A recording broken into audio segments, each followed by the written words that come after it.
Magandang araw po sa inyong lahat. Kamusta po kayo? Ako nga pala ang inyong Kuya Rons at welcome po muli dito sa ating channel at Ronski TV. Muli ko pong ihahatid sa inyo ang susunod na kabanata ng ating kwento na pinamagatang Ang Alindog ni Stanley.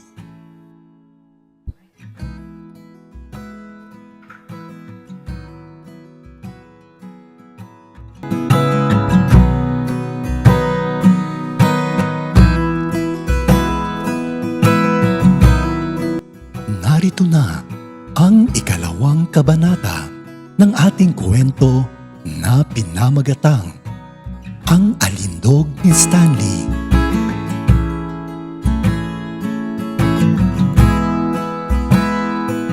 Kinabukasan ay nagising na nga ni Stanley at lumabas ito ng kanyang kwarto. At habang papalabas ito ay nakita niya ang stepfather nitong si Dante na naliligo na sa banyo.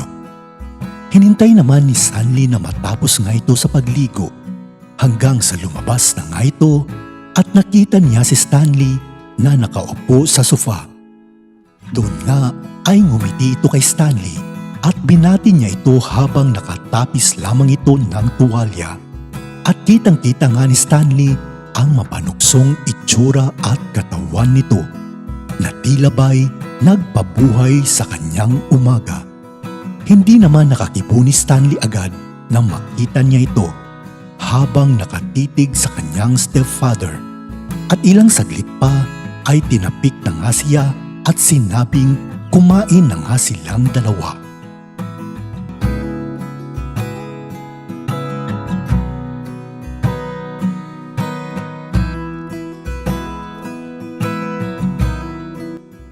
Hanggang sa ngumiti na lamang ni Stanley at binati din ito ng isang magandang umaga ang kanyang stepfather at pumasok muna ito sa banyo.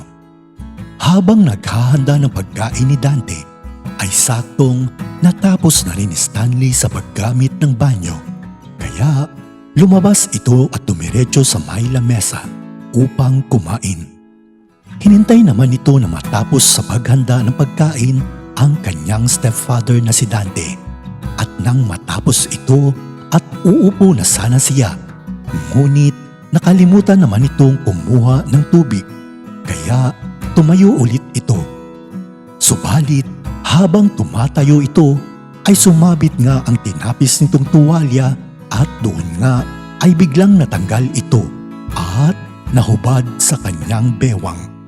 Kaya kitang-kita ni Stanley ang buong pagkalalaki nito na sa mga oras na yon ay buhay na buhay.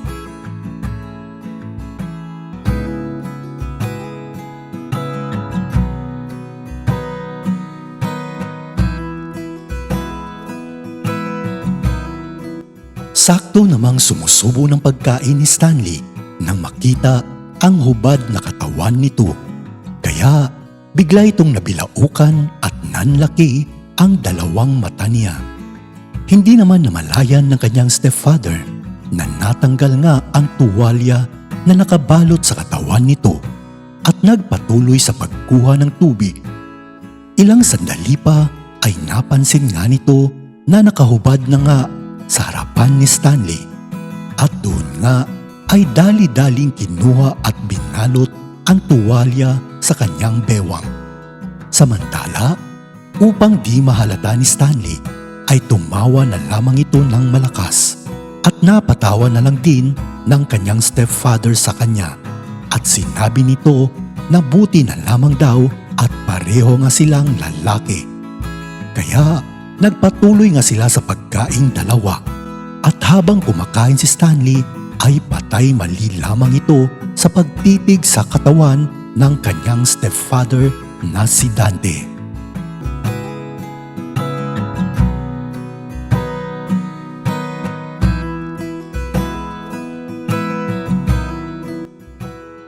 Natapos nga nila sa pagkaing dalawa, kaya nagsimulang linisin ni Stanley ang pinagkainan nila. At habang pumasok muna ang kanyang stepfather sa kwarto at nagpahinga ito, Dumating ang oras at mag-aalas 9 na nga ng umaga.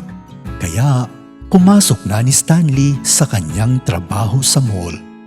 Samantala, hapon na nang magising ng kanyang stepfather na si Dante at naghahanda na ito upang pumasok naman sa kanyang trabaho. Sumapit ang alas 7 ng gabi at papauwi na sana si Stanley sa bahay nila at nakita nito na nakabihis na nga at sobrang bango ng stepfather nitong si Dante. Nakita ito si Stanley na papasok ng bahay kaya tinawag niya ito at nagpaalam din sa kanya na aalis na nga din ito papunta sa kanyang trabaho.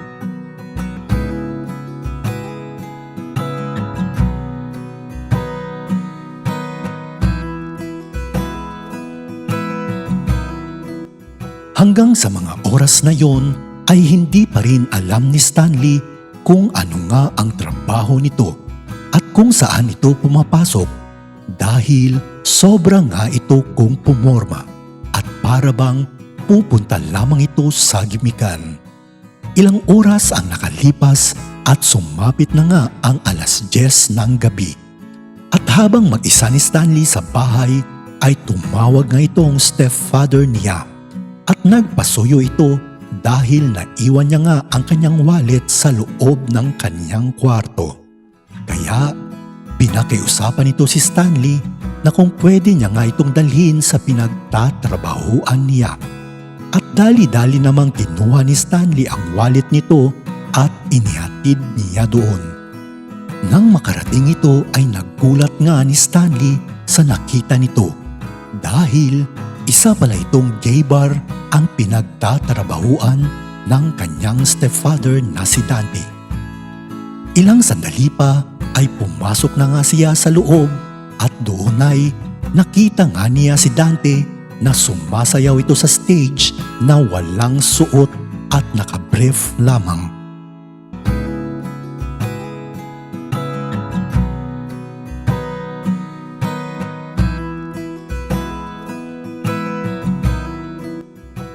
Samantala, medyo ginanahan naman ni Stanley sa kanyang nakikita habang sumasayaw nga ang kanyang stepfather.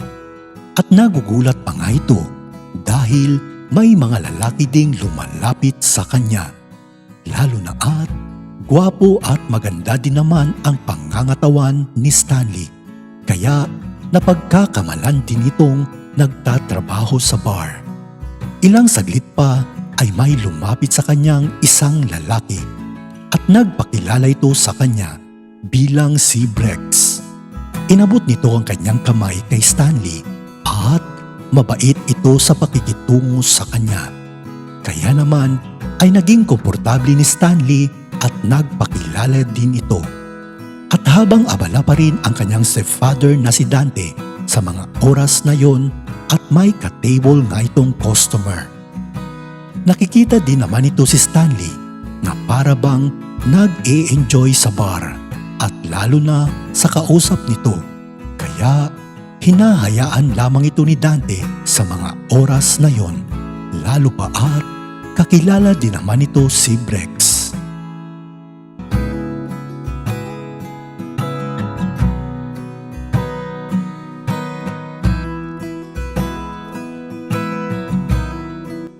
Ilang oras ang nakalipas at mag-aalauna na nga ng umaga. Sobrang busy naman ni Dante sa kanyang trabaho, lalo na at sobrang dami ng customer niya sa bar. Kaya hinahayaan pa rin nito si Stanley na kausap si Brex na sa mga oras na yon ay halatang medyo nalalasing na nga ito. Nagtagal nga ni Stanley sa bar habang kasama nito si Brex sa isang table. Habang umiinom pa rin ito ng beer at sa mga oras na yon ay nakakatatlong bote na nga ito. Ilang saglit pa ay medyo naiihi nga nitong si Stanley kaya pumunta muna ito sa CR. Ngunit may plano naman itong si Brex sa kanya at sikretong nilagyan niya nga ito ng pampainit ng katawan ang kanya kanyang inumin.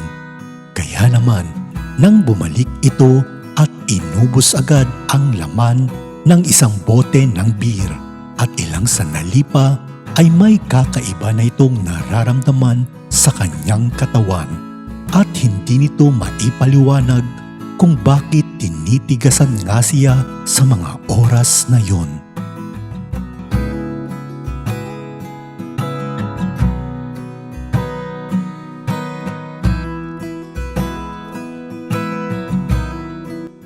Hindi na nga nakapagpigil at tuluyan na ngang nalasing ni Stanley.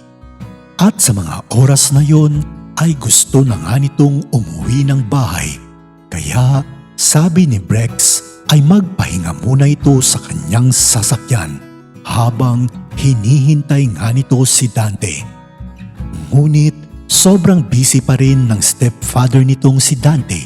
Kaya pinagpaalam na muna ni Brex na dadalhin niya muna ito sa kanyang sasakyan para doon ay makapagpahinga na muna nito. Pumayag naman ni Dante at doon nga ay tumayo silang dalawa at pumunta na nga ito sa parking lot. Ngunit medyo madilim nga doon kung saan nakaparada ang sasakyan nito. Pumasok na nga sila sa loob at medyo nahihilo na nga nitong si Stanley. Kaya pinahiga ito ng maayos ni Brex at ilang sandali pa habang nakakatulog na nga ni Stanley, si Brex naman ay dahan-dahang hinihimas ang pagkalalaki nito at doon ay laking gulat ni Brex dahil matigas na nga ito at lumalaki.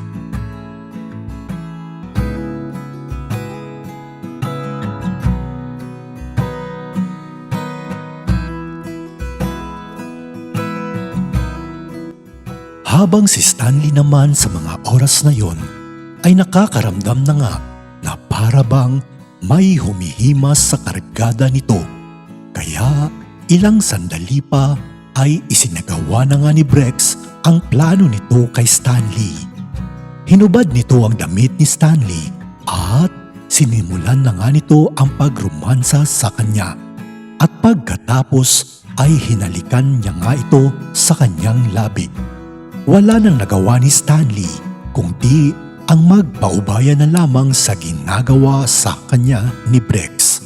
Habang si Brex naman ay sobrang pagkalibog sa mga oras na yon at halos hindi na nito tinitigilan pa si Stanley na sa mga oras na yon ay nagsisimula na ngang umuungol. Taas baba si Brex sa katawan nito at ninanamnam ang bawat hagod nito kay Stanley. Ilang minuto pa ang nakalipas at sobrang nag-e-enjoy na nga ito. Hanggang sa naipalabas na nga ni Stanley ang kanyang init ng katawan kay Brex na sa mga oras na yon ay walang sinayang at sinulit lahat ang katas ni Stanley. Kaya pagkatapos ay parehong nagpahinga na muna sila sa loob ng sasakyan ni Brex hanggang sa 2 oras ang lumipas at kumatok na ni Dante sa sasakyan nito dahil uuwi na nga sila ni Stanley.